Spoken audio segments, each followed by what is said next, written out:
Hola, ¿qué tal? Muy buenas tardes. El día de hoy te voy a presentar un artículo sobre las piedras angulares de la toxicología por parte de Wallace Hayes y Darlene Dixon. Soy estudiante de la Benemérita Universidad Autónoma de Puebla del Complejo Regional Sur, actualmente cursando mi cuarto semestre de nutrición clínica. Mi nombre es Alexis Said Cruz Miralrío y hoy te voy a hablar de un tema impartido en la asignatura de toxicología de los alimentos por parte de la maestra Raquel Hidalgo Lezama. Bien. Tenemos que las piedras angulares de la toxicología, la presentación se va a centrar en el acontecimiento histórico y las perspectivas de la toxicología y a través de muchos gráficos científicos, datos y ejemplos de la vida real, se cubrieron los tres principios básicos de la toxicología, que se pueden resumir como la dosis importa, al igual que el tiempo, las personas difieren y las cosas cambian relacionadas con el metabolismo y la biotransformación. La perspectiva o historia de hitos en la toxicología.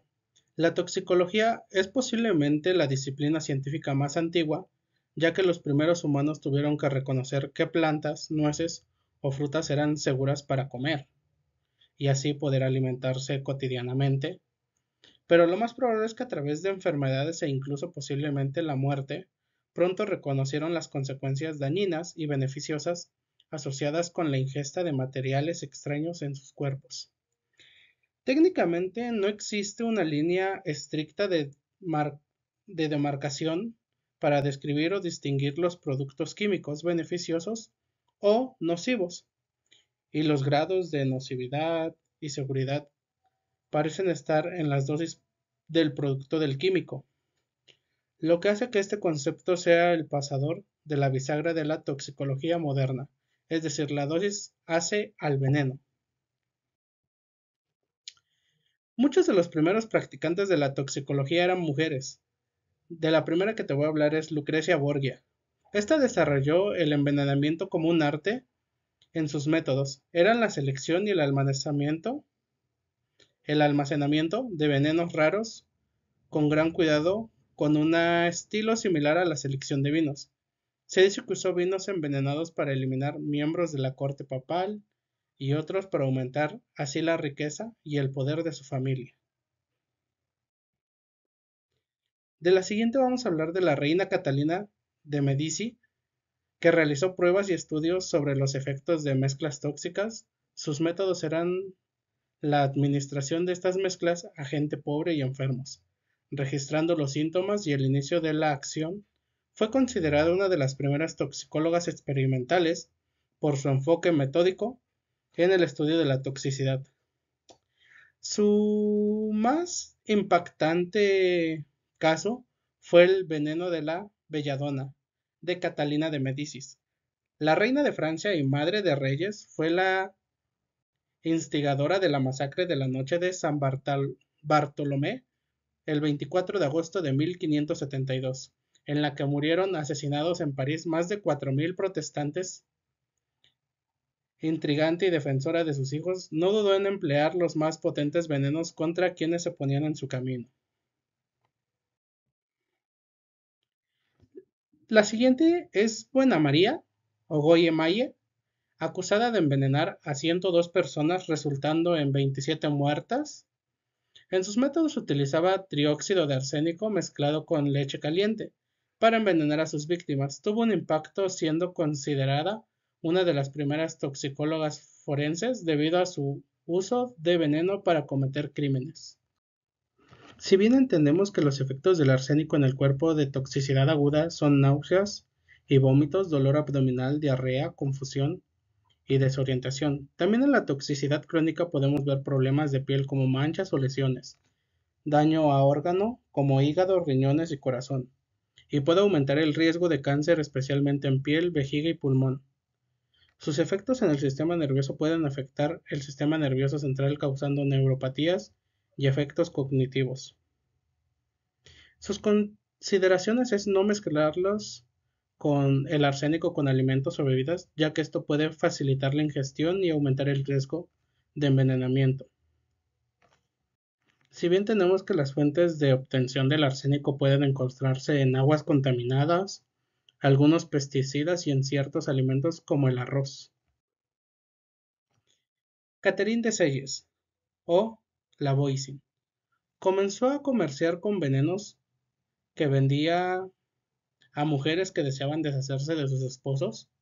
Se le consideraba una toxicóloga económica temprana por su implicación en el comercio de venenos para fines personales. Estas cuatro mujeres tuvieron un lugar muy significativo en la historia de la toxicología, aunque cada una lo hizo de manera diferente y en métodos distintos. Fueron las primeras toxicólogas de la historia. De los ejemplos de envenenamiento por intoxicación tenemos cuatro muy relevantes en el artículo, que existen estos cuatro casos históricos de envenenamiento, o al menos de lo que se cree. En el primero vamos a tener como protagonista a Joseph Stalin, que fue un líder en la Unión Soviética.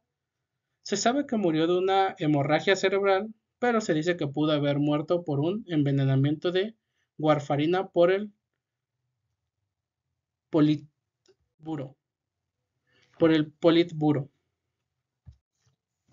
También vamos a tener al dictador cubano Fidel Castro, que tuvo varios intentos de envenenamiento por parte de la CIA mediante píldoras de botulínica en sus comidas. También vamos a tener a Víctor Yushchenko, expresidente ucraniano que fue envenenado con dioxina, una dibenzodioxina policlorada, en un intento de destituirlo de su cargo. Y la más controversial, que es la de Napoleón Bonaparte, tuvo una causa de muerte por cáncer de estómago en 1821, pero en la autopsia se encontraron niveles altos de arsénico en su cabello. Se dice o se rumora que su colaborador, el conde Montolón, lo envenenó lentamente con arsénico y otros medicamentos en sus comidas y vinos. De asesinos a sanadores, la toxicología evoluciona, pero se producen envenenamientos. Si bien a lo largo de los años se han registrado varias causas de exposición humana a sustancias químicas que han tenido consecuencias devastadoras y en algunos casos la muerte, como lo fue en el 2008 en un caso de intoxicación a nivel mundial, fue la exposición de cientos de miles de niños chinos a la leche contaminada por melamina, lo que provocó cálculos renales en los niños, insuficiencia renal y la muerte de algunos niños expuestos.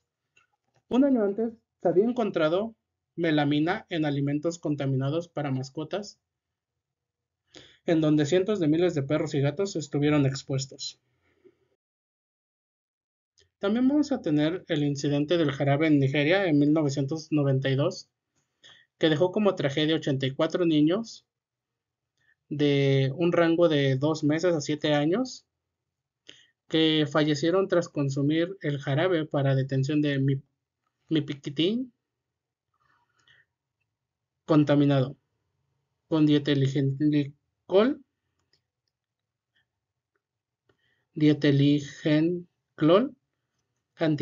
es un anticongelante etiquetado erróneamente como propilenglicol, seguro que era seguro para medicamentos. Su origen químico es el compuesto adulterado o ingreso de contrabando al país. Fue adquirido por una empresa de Lagos, posteriormente clausurada, por lo que ya se mencionó de la intoxicación por la tragedia. Por medidas gubernamentales, la NAFDAC implementó controles estrictos, certificación obligatoria por análisis independientes en India, China, antes del envío de la revalidación al ingresar a Nigeria. En los síntomas reportados desde el 3 de noviembre se vieron envueltos la diarrea, vómitos, fiebre, convulsiones y anuria, que es incapacidad para orinar.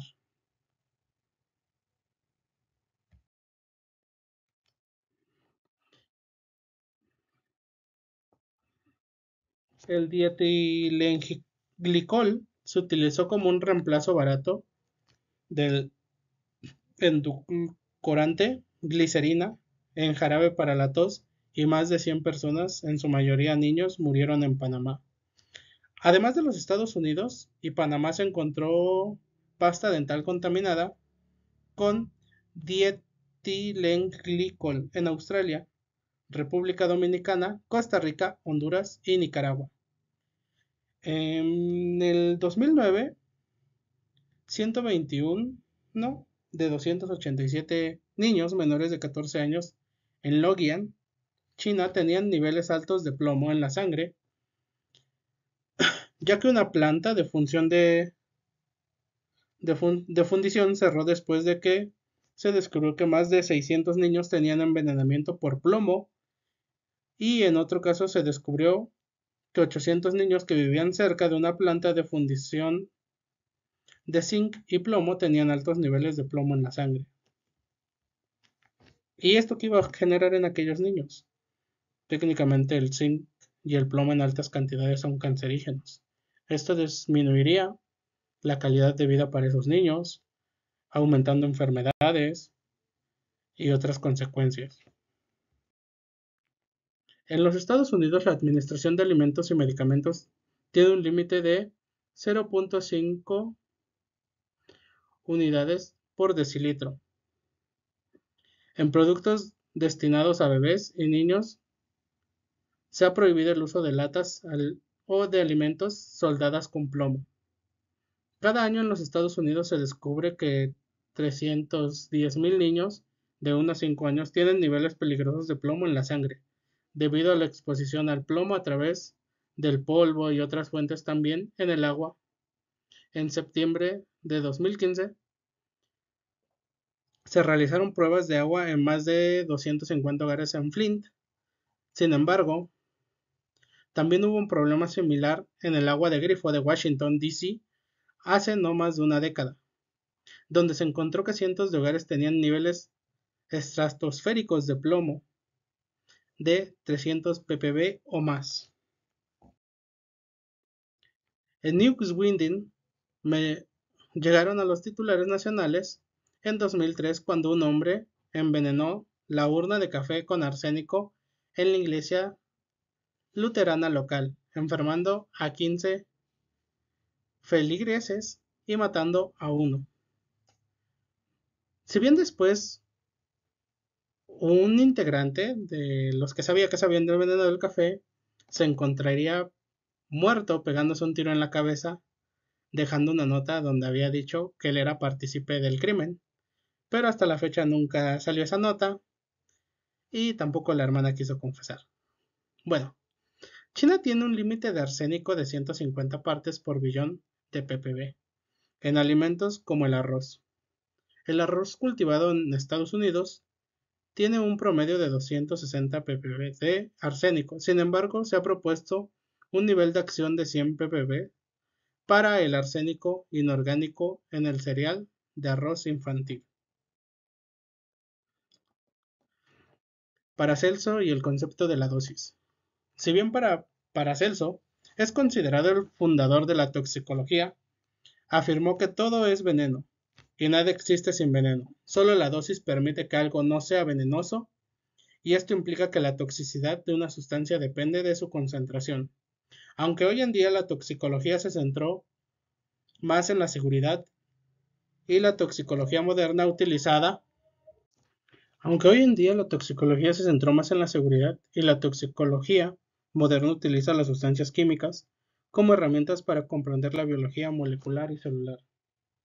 El impacto de la toxicología tiene aplicaciones en la seguridad laboral, la evaluación de productos de consumo y la ecotoxicología, que analiza la calidad del medio ambiente y su impacto en la salud humana y la fauna. Con su regularización y evaluación de riesgo se cuenta con aproximadamente 6 millones de sustancias químicas conocidas y 100,000 en uso. La regularización es crucial, ya que la Unión Europea implementa el sistema REACH para registrar y evaluar sustancias químicas enfocadas en la identificación de peligros relacionados con la dosis respuesta, la exposición y las caracterizaciones del riesgo. La dosis importa. Los puntos claves de la toxicología son: 1. La dosis importa y también el tiempo. Las personas difieren y Las cosas cambian, por Mitchell. En cuanto exploramos el concepto de dosis, hay venenos como la toxina botulínica A de 0,000001 miligramo por kilo, que pueden ser venenosos, pero esta toxina también puede curar. Clostridium botulinum es un formador de esporas anaeróbico gram positivo que se encuentra comúnmente en el suelo, que produce endosporas ovaladas y subterminales.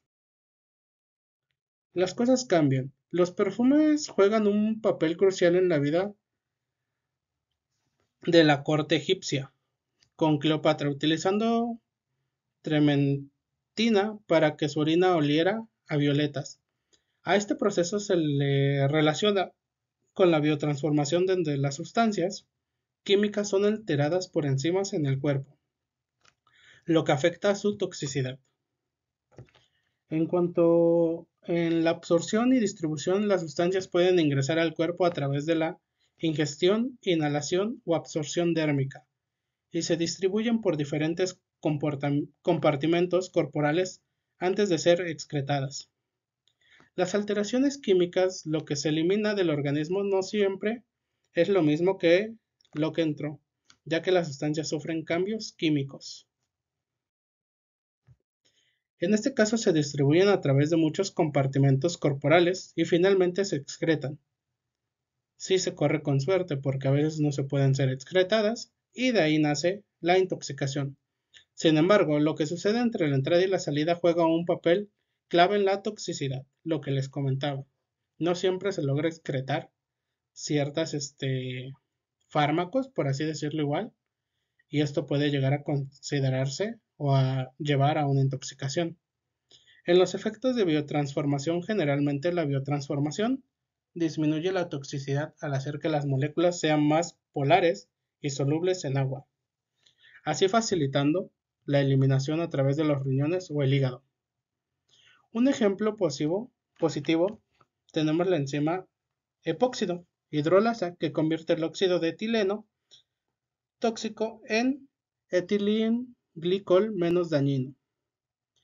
Y en un ejemplo negativo, algunas sustancias pueden convertirse en compuestos más peligrosos como el cloroformo, que puede transformarse en fosgeno, un gas altamente tóxico y potencialmente mortal.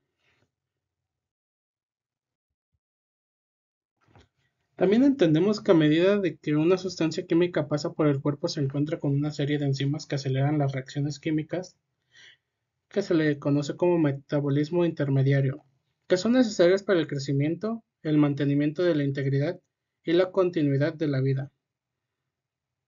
También existen microambientes distintivos en los sitios activos de cada enzima para facilitar las interconversiones químicas. Por lo tanto, no es inesperado que una sustancia química sufra alteraciones químicas a medida que atraviesa en el sistema vivo. Y en resumen, por parte del texto vamos a tener que estos tres axiomas, las personas difieren, la dosis importa y las cosas cambian, los productos químicos se transforman, ayudan a explicar por qué los humanos responden de maneras variadas y a menudo impredecibles a un insulto químico común, o sea, a una intoxicación.